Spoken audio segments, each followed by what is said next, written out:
Hi everyone, welcome back to another episode of AgogeTV with me, your host Phil Leonard. I'm your host Josh Summersgill. On today's podcast, we have John Wooley, the man behind one of the most successful CrossFit Instagram accounts around, Make Wods Great Again. I'm really quickly going to pass it over to John because I know he'll do a much better job of explaining what that Instagram account does and what his page does than I will. So, John, can we start there? Is that basically how did your Instagram page come about and what does it do? Yeah, let's do it. So that was a really professional intro. I'm impressed. Nikki and I are not that professional on our podcast. Not even close. Like we just wing it. So to be honest, we started off winging it, and then I started listening to other people's podcasts and going, "Hey, maybe I should do that." I built an entire web presence on just being a total shit show. So I'm never going to get that detailed. Yeah. So the Instagram page is I think of it like a satire page more than anything else. I mean, most people would refer to it as a meme page, and I think that's fair. Like I do a lot of memes. But for me, even memes are just another form of satire, So I come from a place personally where the funniest humor is literally the most absurd, like as an example, right before I got on with you guys, I was on a work conference call.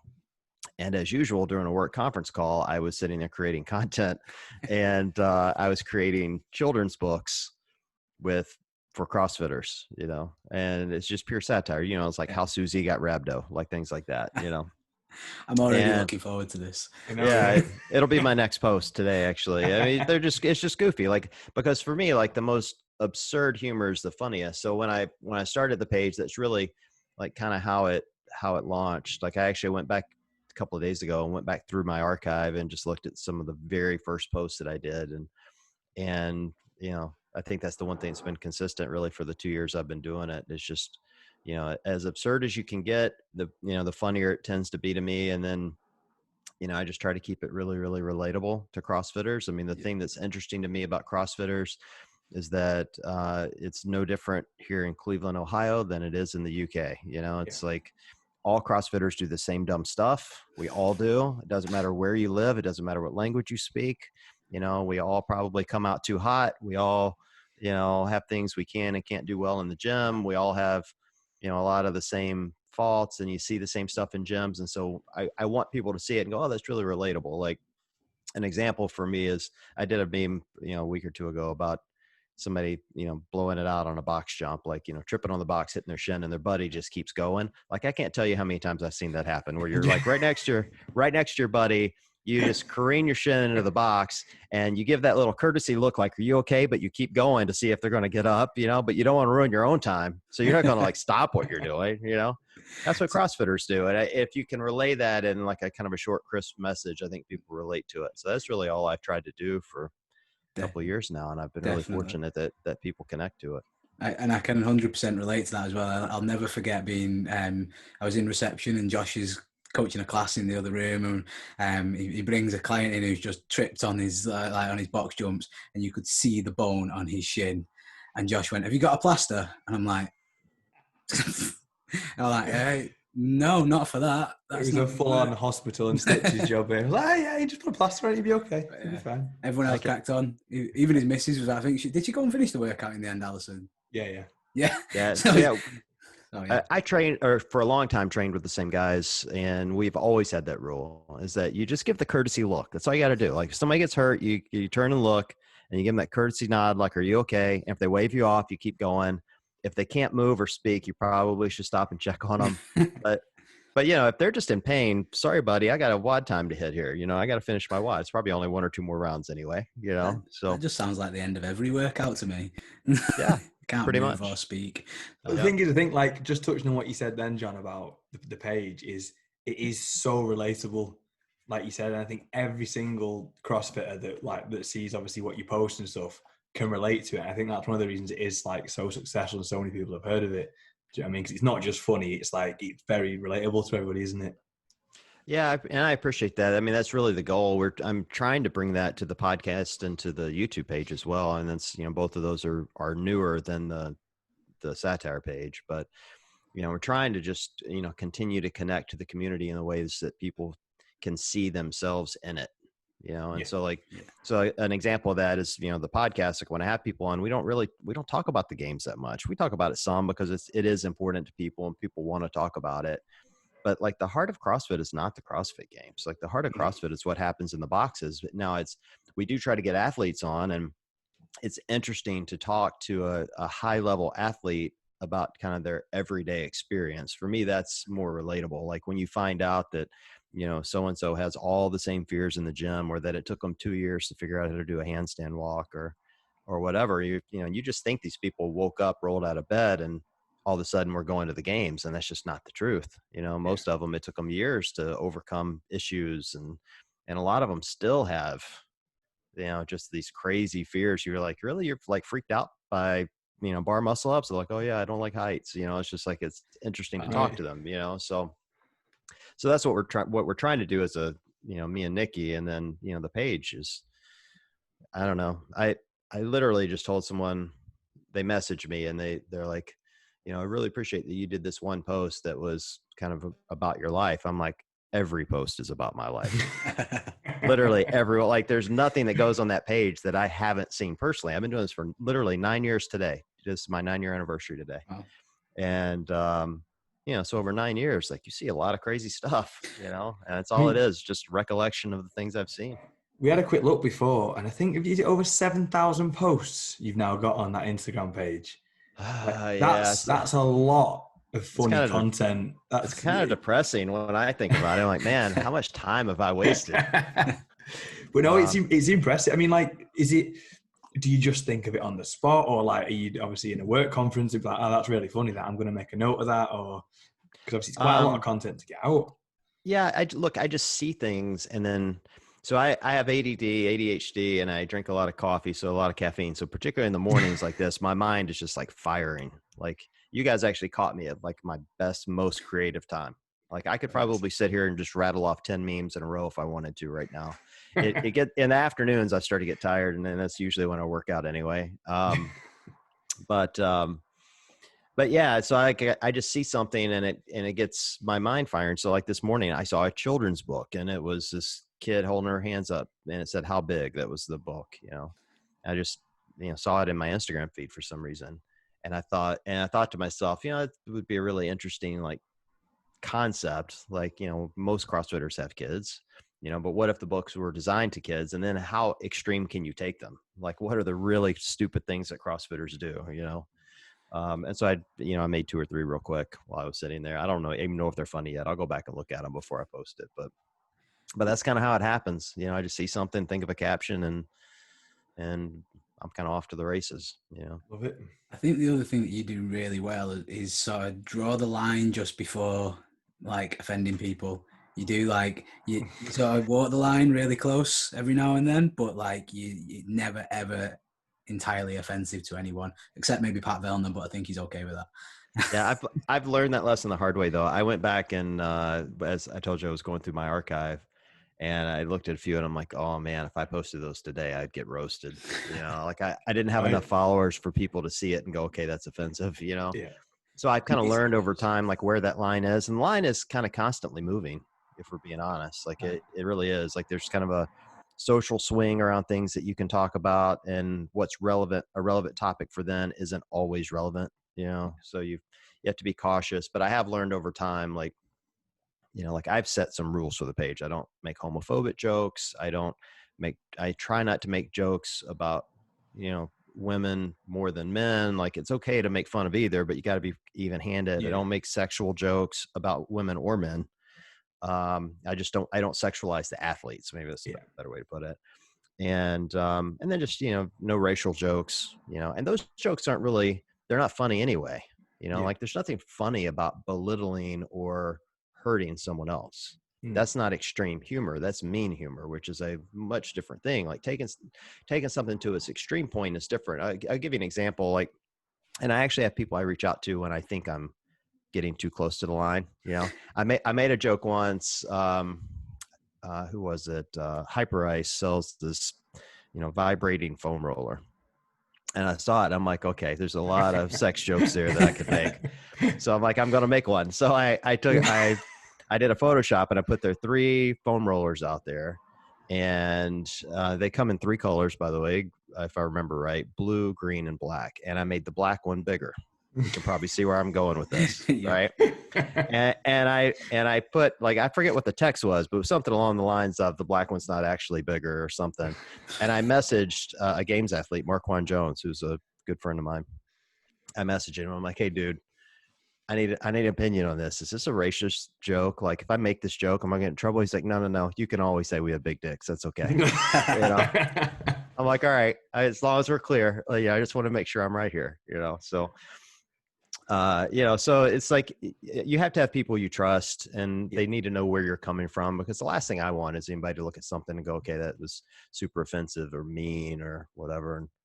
And I do make accidentally cross that line a couple of times. Yeah, a couple of times. And you learn from that. I've never crossed the mean line necessarily with an athlete, although I make quite a few short jokes at Fraser's expense. But truthfully, like, I kind of view that. I do have a rule that it's okay to make fun of the champions in any capacity, because they've earned it. It's like making fun of LeBron. Like, that's coming from a place of complete and utter respect. Like, I love Matt Fraser. I have so much respect for that dude. Not only is he an amazing athlete, but he's a really, really nice guy, and he's really funny. Like, he's really funny. And so there's never a part of me that thinks, all right, I'm going to go get this dude, but he's also the champion. And, he's the most visible person. You kind of earn the satire when you're, the champ. It's like making fun of a prime minister or a president. You just, once you're there, you're going to get made fun of. So Phil showed us one before, that a recent one with, was it great people stand in front of things at the fall to bits or something? Yeah. Oh yeah, that was the one. What was the one, Phil? What was it now? And I had Glassman in front of regionals. That was yeah. I was like, John doesn't want Glassman on his podcast. Wow. Glassman was my first guest. I mean, so this is actually, So back when the page first started, that's how the page got launched. Like, so when the page was really new, it was probably 6 months in, and Jillian Michaels did an interview where she railed on CrossFit, and she said, CrossFit's only got 24 to 25 movements. They're all repetitive. This is bad for you, blah, blah, blah, blah, blah. Well, I have this personal rule. Like, I treat CrossFit like my sister. Like, I can make fun of CrossFitters, but if you're not a CrossFitter and you make fun of it, it's game on, man. And so I did like 10 memes in a row about her, and I railed her, and I was pulling like video of her crappy form off the internet, and just doing some really, this is the one time I got really brutal. I was as mean as I could be. I remember, and it was brilliant. Yeah. So I had done like 8 in a row. I'm sitting in my living room with my daughter, and I get this DM from CrossFit Health. And it's when they had an Instagram account, and it said, Coach Glassman would like to talk to you. Please call this number. That's all it said. And I've thought it's like, I checked to see if they had the blue check mark. Is this real? Is it a scam? Within seconds, I got an email directly to my email account from a different person with a CrossFit.com web address that said, Coach Glassman would like to talk to you. Please call this number. And I turned to my daughter. I'm like, oh shit, I think I'm about to get a cease and desist. I'm like, what do I do? And my daughter at the time is 15, she's 16 now, but she's 15 then. As only a teenager can do. She's like, what do you mean? What do you do? You go call the guy. I'm like, okay. So I go call the number, and sure as the world, it's Greg Glassman on the other end. Now he's the nicest dude ever, but literally the first words out of my mouth, I said to him, I'm like, are you going to have me killed? And he's like, what? And I'm like, yeah, I make fun of you all the time. Like, I do terrible memes about you. And it's because this was also around the time that, regionals had gotten canceled. And, he laughed. He's like, no, I've got thick skin. I just wanted to call and thank you for what you're doing, with these Jillian Michael memes, and went on to explain that, he felt like she was kind of in league with Pepsi because she, sponsored some of their products and whatever. Right. Okay. And, so he has a really good sense of humor. He gets it, and so I called him, and he was the first guest on our podcast. That's how we launched it. Yeah. I love it. And I want to just quickly go back to something, because you mentioned earlier, like, one of the main things about your page is it's relatable. And I don't think there's anything more relatable to CrossFitters than how they started CrossFit story. So how did you come about getting involved in CrossFit? And you said it was over 9 years ago now. So you're pretty early on. Yeah, I was, 2011. So I was coaching a soccer team, my daughter's soccer team. She was like 5 at the time, and with a buddy of mine. Now I'm going to use the term coaching really loosely here. First of all, I don't know shit about soccer, right? Like this is not an American sport. So, and these are little girls, so they just kind of run or chase the ball around. But the guy who was coaching it with me opened a CrossFit gym. He had, was one of the first affiliates in town actually. And I'd been doing P90X. Like I thought I was the pinnacle of fitness. Like I was like, I am so fit. I can do pull-ups for days, and on my door frame. And so he's like, well, it's just like P90X, but it's harder. And, like everyone that, does the Beachbody stuff, I'm like, well, it can't be harder than Tony Horton. So I'll go kill this workout, So I go rolling in there on a Saturday.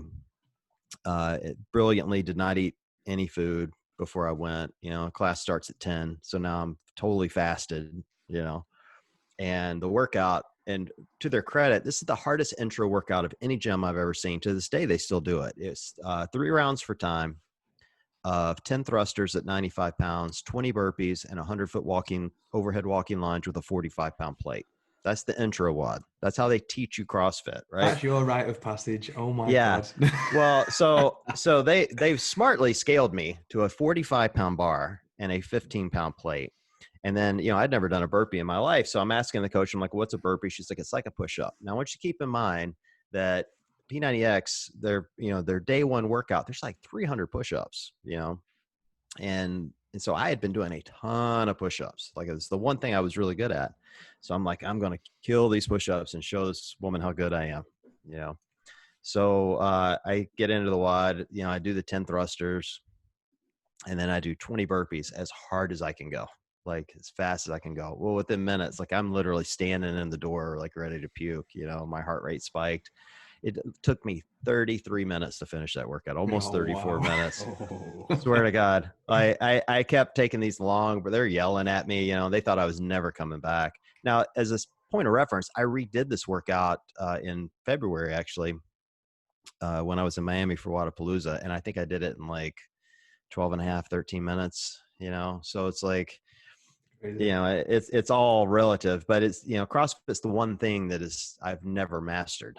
Like I feel like I'm good at a lot of stuff. Like I'm a musician, I'm creative, like I can figure things out quickly and can usually master them. Well, with CrossFit, you just cannot master it. It doesn't matter how good you get. You can be as good as Matt Frazier, is still going to kick your ass, and so, so they were like, you're never coming back. I'm like, I'll see you Monday. And I came back Monday and I've been going ever since. And, so it was technically, it would have been my 1-year anniversary from that 2 weeks ago, because they put me through the intro class, and then you start with the main class. Today would have been that day. So awesome. And one thing that I always think, like, what we've learned from having like people come to our gym is those people that come back after you, like that guy's not coming back, like they're members for life. they are in at that point. And there's been a couple of guys where like they've spent more time outside nearly being sick, and like we don't do particularly like grueling intro classes or anything like that. Try and make them a bit more accessible. But the ones that come back, they're gluttons for punishment, and they're like I say, they're usually really good guys as well. So it says a lot about people. I would challenge you guys to go do that workout though. It's a really fun workout. Can I do it at the 45-pound bar? Yeah, sure. Funny enough, what turned out, I've been like, I call myself like kind of the Forrest Gump of CrossFitters, because I've been surrounded by games athletes the entire time and had no idea when I started. So my original coach, coaches Travis and Regina. Travis, 3 years later, went to finish second at the CrossFit Games in the Masters division I forget how old he was, maybe the 40-year-old division. And then a year into it, so in 2012, Scott Panchek came and started training with him. And so, my normal day, I'd come into the gym, it'd be Travis and Scott, who finished 4th that year at the games. And then Julie Fouché was training with them. So she finished 2nd that year. And her, at the time, fiance, now husband, was on a team at the games that year. So like I'd walk in and it'd be all these games athletes. I didn't know who any of these people were, like I didn't know I just thought this is what it was. I thought, oh, everybody's fit like this, this is normal. I had no idea these were the world-class athletes, Then our next coach that came in after them, finished 2nd at the games on a team. And then I trained with Scott for a while, and now I'm training with his brothers, and so Saxon was 9th last year, so it's like every coach I've ever had has gone to the game. So my point of reference for CrossFit coaches is pretty high, but at the time I just thought, all right, well, all coaches are like this. This is the way it is everywhere, If It only. was, yeah, if only. Imagine that, finishing your level 1 and here's your games invitation. And yeah. Well, it certainly set, quite a baseline. I think it made my CrossFit journey a little harder because, I'm the type of person that compare myself to others. It took me a long time to get past that. I'm past that now, but as I'm comparing myself to them, I'm like, oh my God, I can only do half of what they do, by time, and then by weight, like forget about it. These guys are back squatting, 450 pounds or whatever.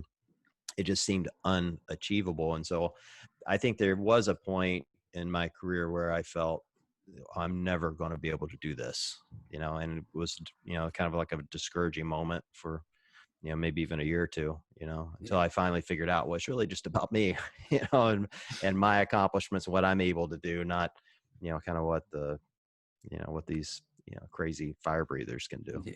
I think everybody goes through that to a certain extent. I think, especially when you start and like you begin to get a lot better at CrossFit quite quickly. Obviously, you start like, getting to grips with the skills, you get a little bit stronger, a bit fitter, and obviously you get better fast.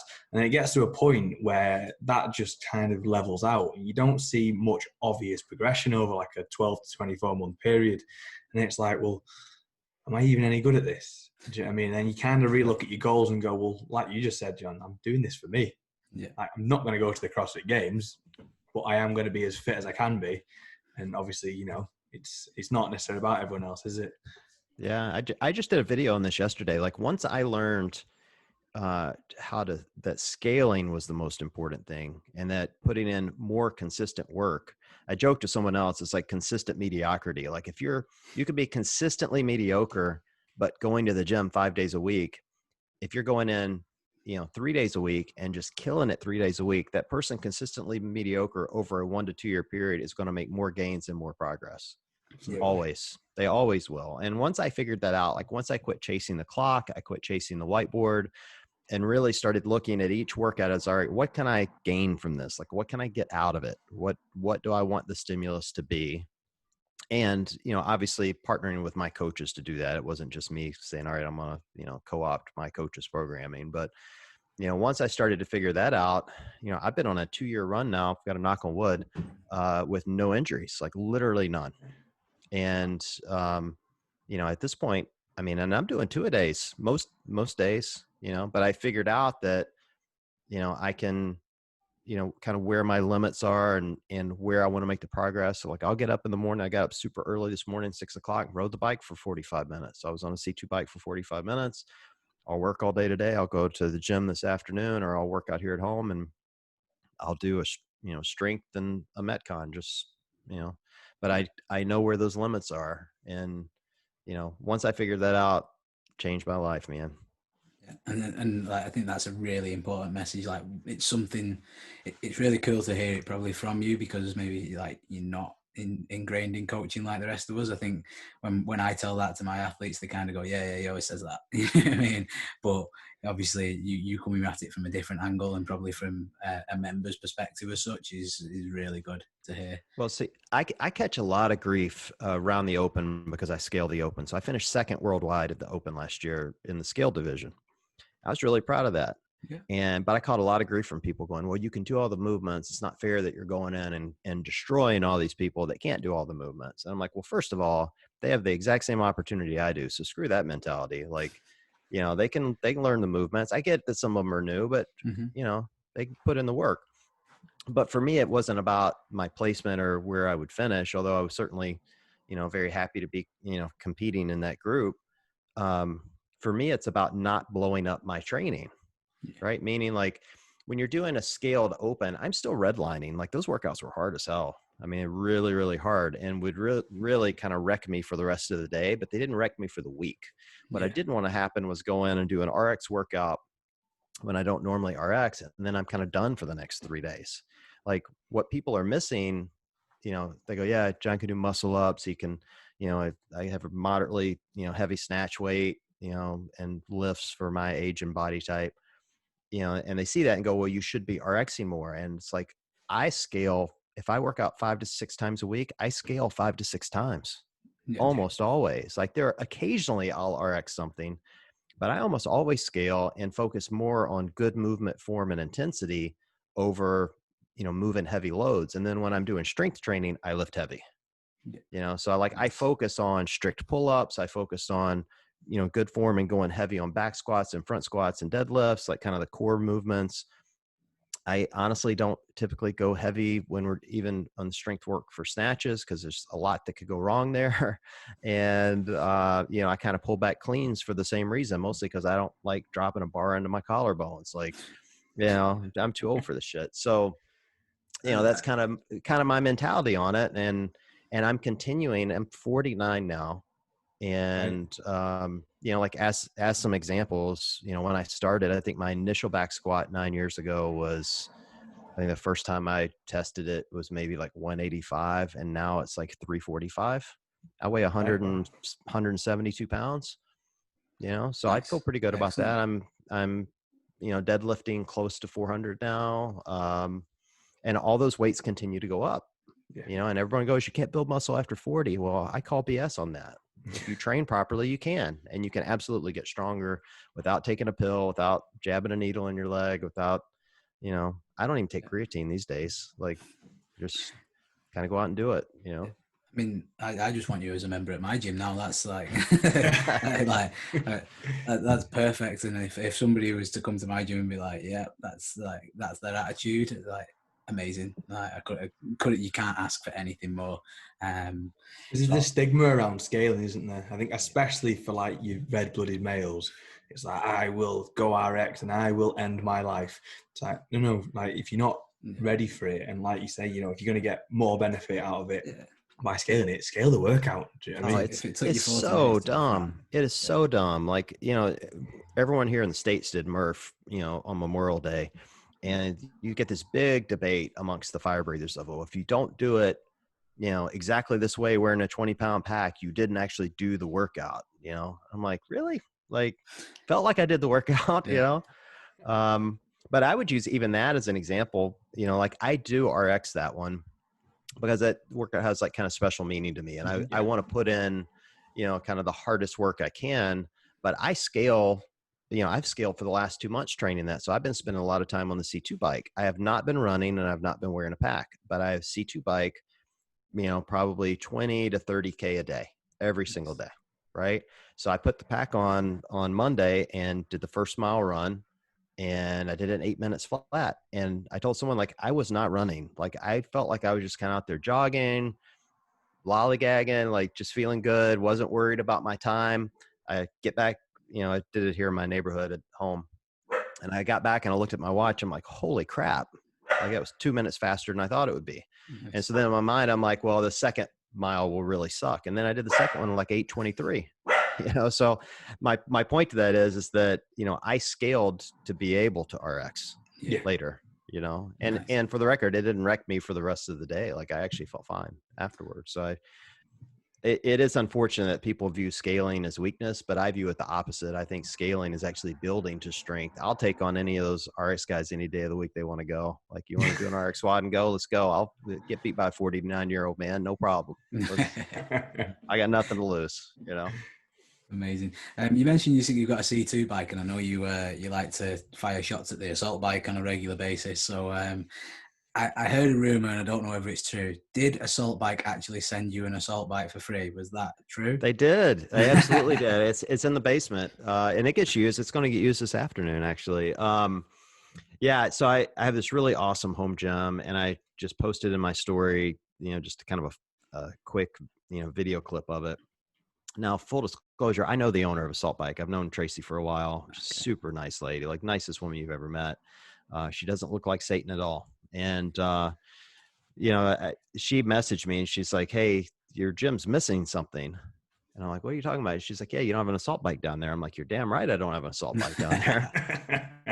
And she's like, well, send me your address. We'll have one there too. And I'm like, I can't let you send me an assault bike. She's like, quit being coy. Just give me your address. So I gave her my address, and I'm not kidding. 24 hours later, that thing was on my porch. Nice. Like it was crazy, and it's great. Like my daughter used it yesterday. She's training for high school soccer, and she was down there doing a Tabata on it. So it's great. I'd just like to announce I hate rogue competition plates. I a full set. Oh, I can't stand them. If anyone's listening. Yeah, good luck getting something free out of Rogue. No, I think that was really cool. I remember seeing it ages ago and was like, that is the sort of company that you want to be associated with for sure. That'll takes that much abuse and still send you out a free assault bike. They actually, well, that's a good example though. They know the humor is well intended, and if we're being honest, they're getting a ton of free press off my page that I certainly am not ever going to charge them for. I mean, I think the assault bike is it's really ingrained in the community now as a fundamental training tool and the worst training tool. Like of all the things we do, Agreed. like, yeah, it's absolutely the worst. Like they know it hurts. They know it hurts. Dude, I've made so many mistakes on that thing. Like I learned from that thing almost daily. Like I did a WOD down there the other day. I'm like, all right, I'm going to do, I was trying to simulate Murph, Right. So I'm like, all right, well, I'm going to bike what that mile run would be. And then I'm going to do Cindy in between, and then I'll do another bike. Well, I'm like, I'm thinking, all right, it's going to be, 8 to 9 minutes on the bike, just like a run. Well, I'm like 2 minutes in going, sweet mother of God, get me off this thing. Like, I'm not even biking hard. I'm just kind of biking for time, just something about it. It's just so much worse than the C2 bike or even the rower. Just, ugh. It's the only piece of equipment where you're on it. And like you just said, you're on it. It's like, yeah, this is okay. This, like on a run, you can just kind of keep moving through it. Yeah. But then all of a sudden someone whips the power cord out of you. Yeah. You just can't move anymore. Yeah. It's no warning either. It just happens. I try to use it for sprinting only these days. Like I don't really use it for distance. I don't think that's what it's designed for anyway. It's really designed to kind of test your mental toughness, obviously building up that lactic acid in your leg and then in the legs and still being able to move. I think, it's important to be able to test that and to kind of figure out where those thresholds are. But I did one the other day. It was 21:15.9. I told someone I got it literally like start the round of 15. And before I walked to the bike, I just reached over and grabbed my knees. I'm like, what the hell am I doing to myself? Like I'm in my basement alone. I shouldn't feel this way, but that's what it does. It pushes you, but certainly tests a part of you that needs to be tested from time to time. I've not been on the bike for quite a long time because of lockdown here and stuff like that. And yesterday my coach programmed 12 rounds of minute on, minute off, and I was just like, oh, don't, no. I'm like, please don't make me do that. It's just not nice. And I was in a pretty bad way after that on its own, never mind with anything else attached onto it. So bear in mind, at round 7, the option was to go rest as needed. So Phil's 1 minute rest became a 10-minute sit down. Did have a good sit down in a no-co. I throw it into a lot of imams. So I'll do like, if I'm, here in the basement, I'll do like a 20 or 25 minute, every minute on the minute. And then like right in the middle, like minute 3, I'll throw in, I don't know, 12 to 15 calories, which is, you can get that in 40 seconds pretty easily, but it jacks your heart rate up. Then your next 4 movements are just terrible. And so then you just dread getting back there every 5 minutes, Yeah. And it's, I find it to be just perfect. It's just enough assault bike to hurt, not enough that you can't do it, and it forces you to be better in those other movements. I use it pretty often. I like it. For sure. One of our friends, Phil and Stu, they've got like their own gym and they've got like a series of like benchmarks that you have to hit. So it's similar to CrossFit. They use a bit of the methodology, but it's a little bit different. And Phil, what's the assault bike test that they did? Is it 50 calories for time, or is it like max calories in a minute?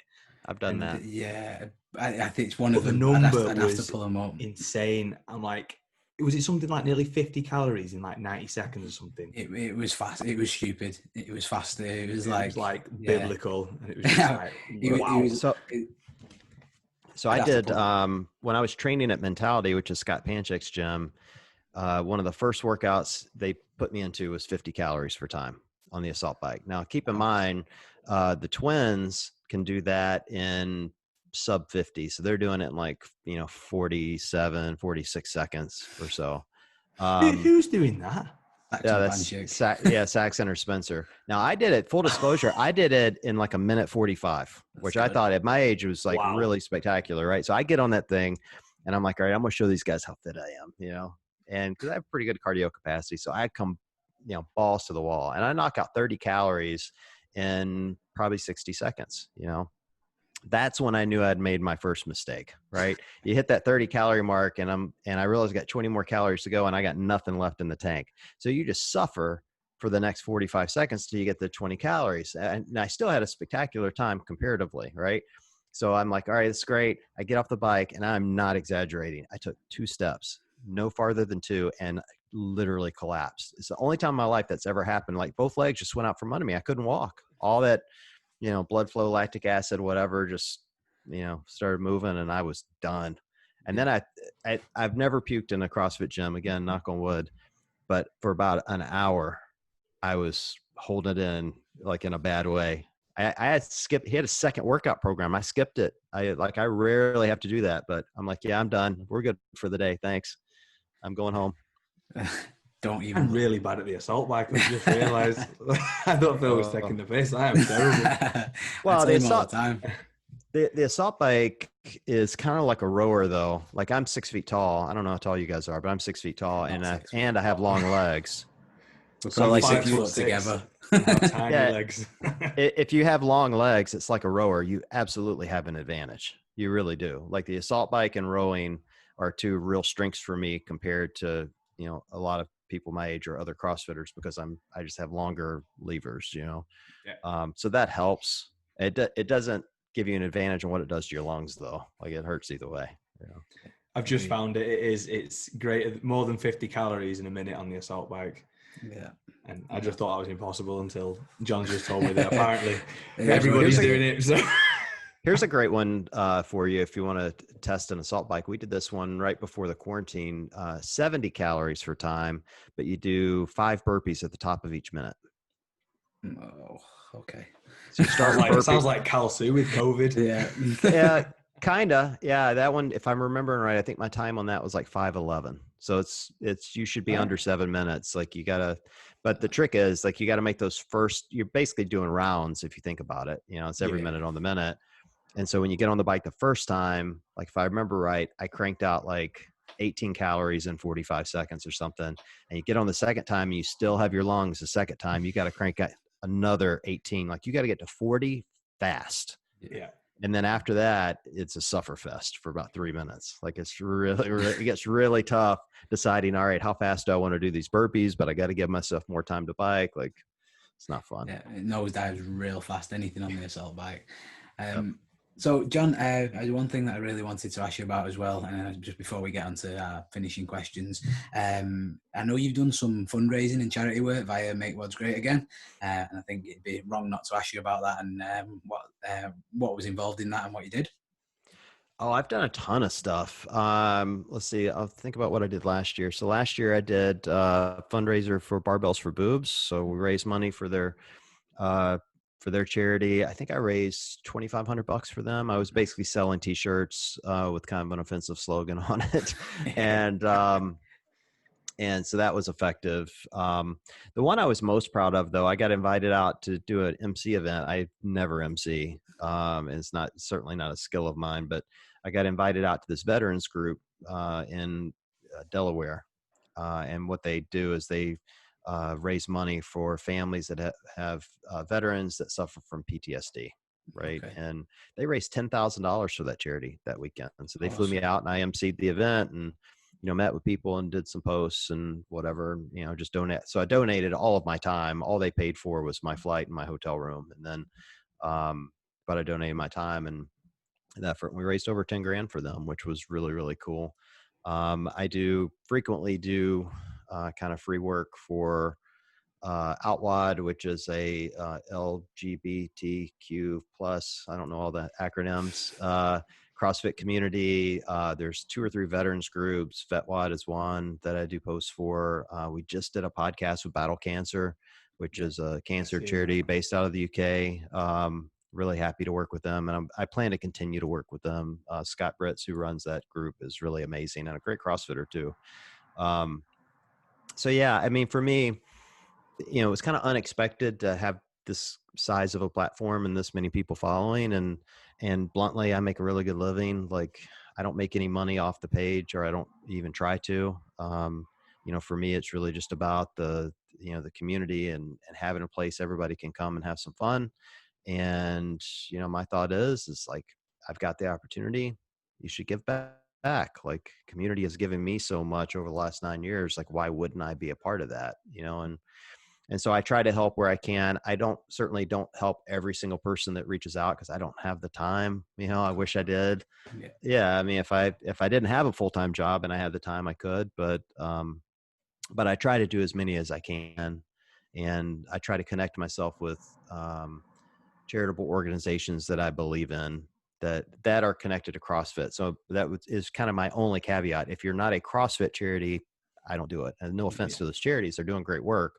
I'm in the CrossFit space, and that's where I want to be. And I want to help people that are in the boxes and see the outcomes from that. So that's what I do. Excellent. I think that's an awesome attitude, and like we really, I think as a community, people appreciate it and can see that you stick within the community and basically look after our own as such is probably the best way of looking at it. And I do want to quickly as well, one last question. You managed to do all this while having a full-time job, which probably most people think that you probably just run Make Wods Great again, like some Instagram accounts. But how do you manage to be as active as you are while holding down a full-time job? It's quite impressive.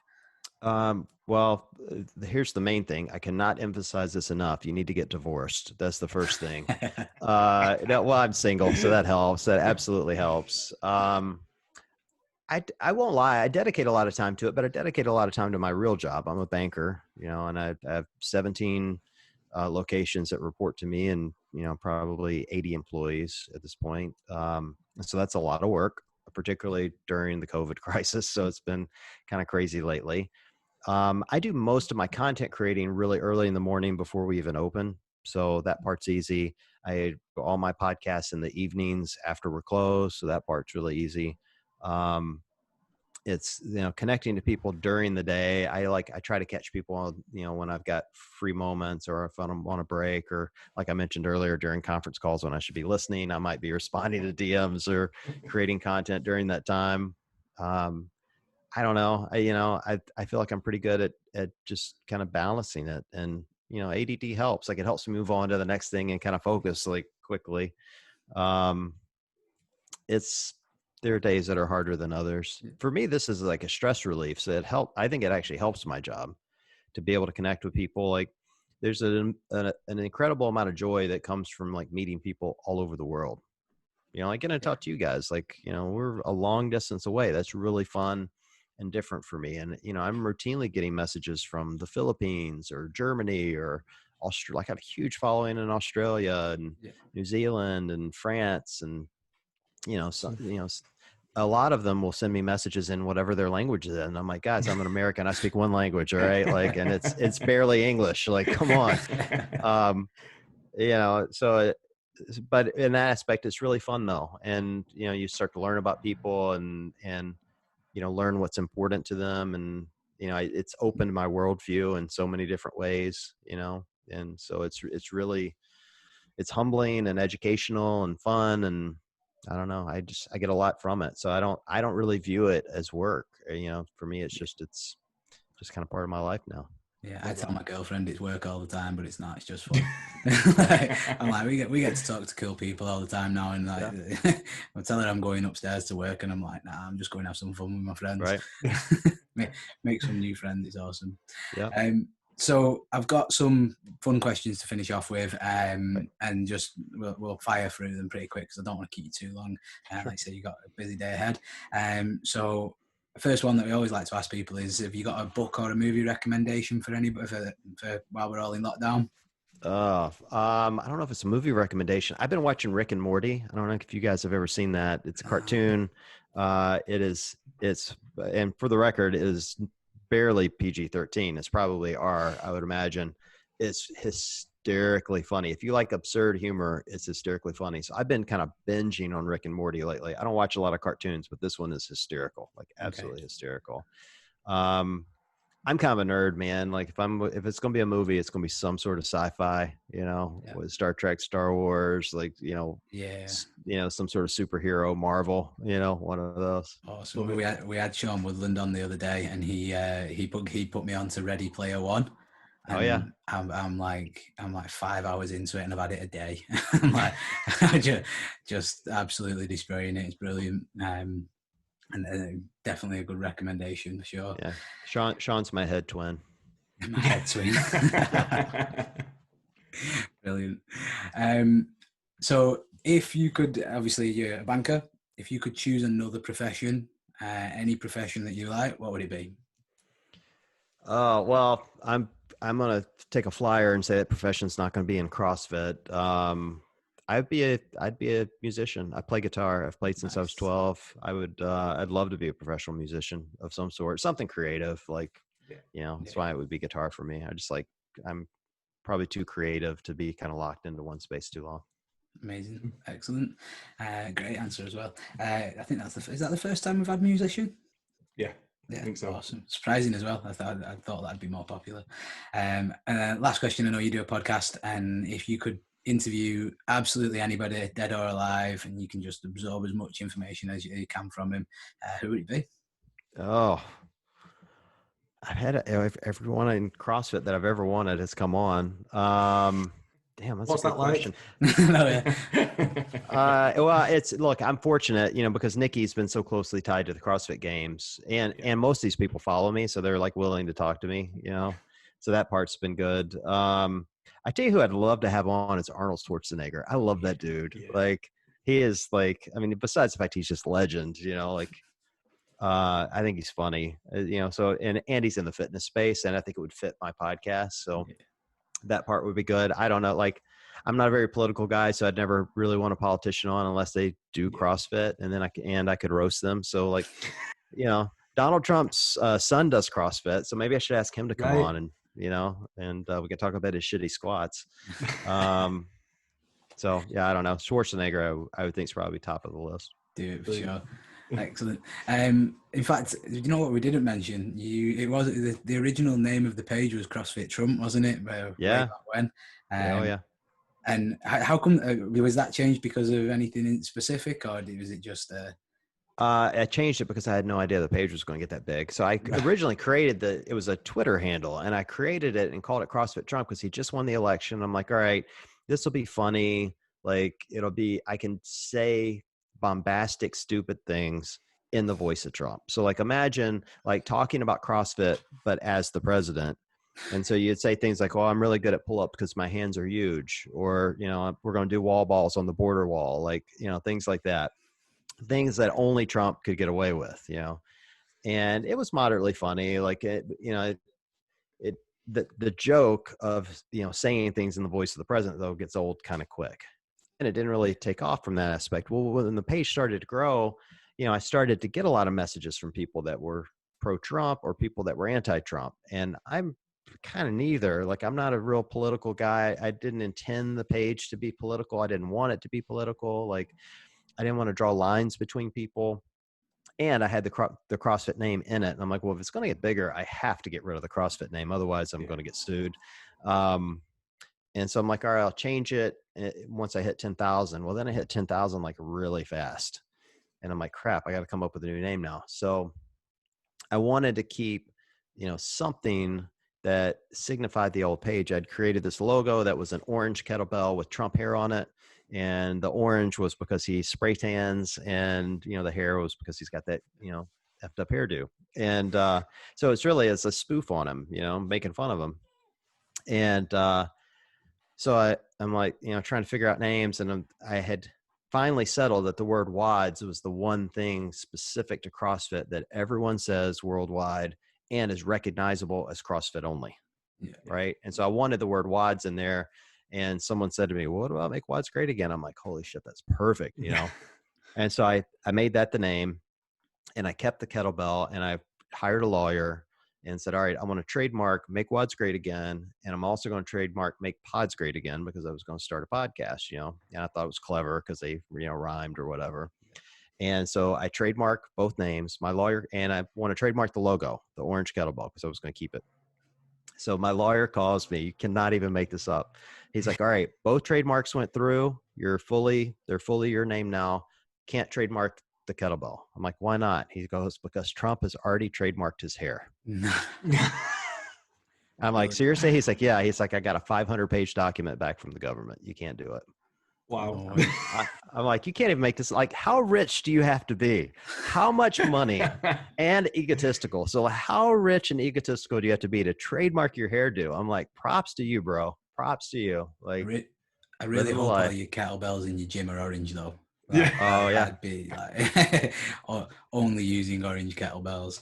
Yeah, so we've kept that orange kettlebell in all of the logos, or at least on the Make Pods Great Again for now. I took the hair off, and we're working on a new logo now that will incorporate a kettlebell, so we kind of always have a throwback to the origins of the page. But I wasn't like married to it anyway, and there were plenty of people that were telling me, well, I'm not ever going to buy your merchandise because it supports Trump. And I'm like, it really doesn't. It makes fun of him, but okay, I see your point.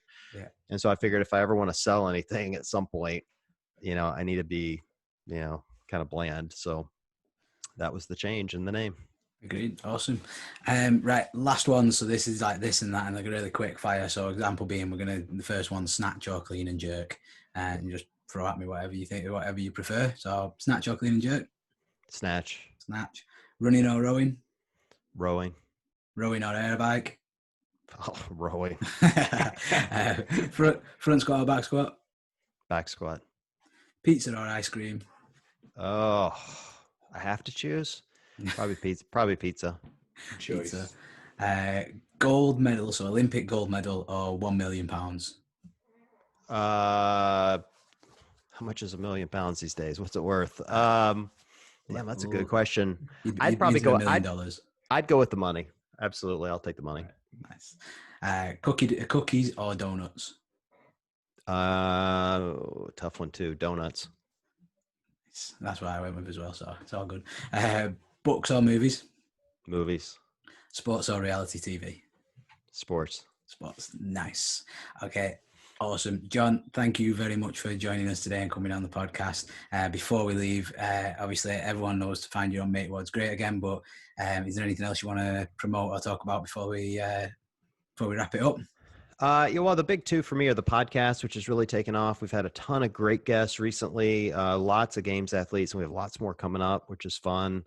And then the YouTube page, I've really just now started to put some attention to it. I'm going to be doing product reviews and really kind of like gearing a lot of the content around masters and scaled athletes, like giving tips from an everyday guy, someone who doesn't have a level 1, like here's how to get through a WOD without killing yourself. Here's how not to piss off your coach, like that sort of thing.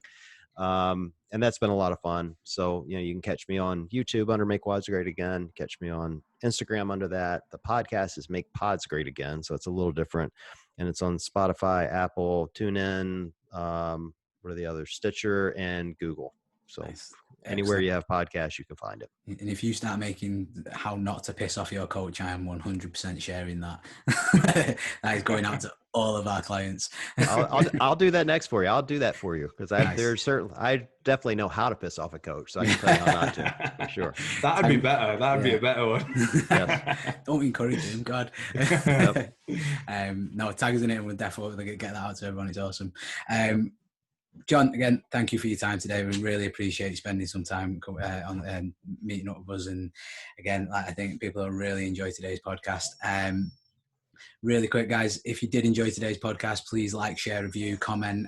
The more comments, the more shares, and the more subscriptions I get, the more we can share this out to everyone. Yeah, subscribe on YouTube and the bottom right, or like I say, if you're on iTunes, Stitcher, Spotify, wherever you find us, then please give us a like and a review. We really appreciate it. And again, guys, thank you very much. Speak soon. Peace.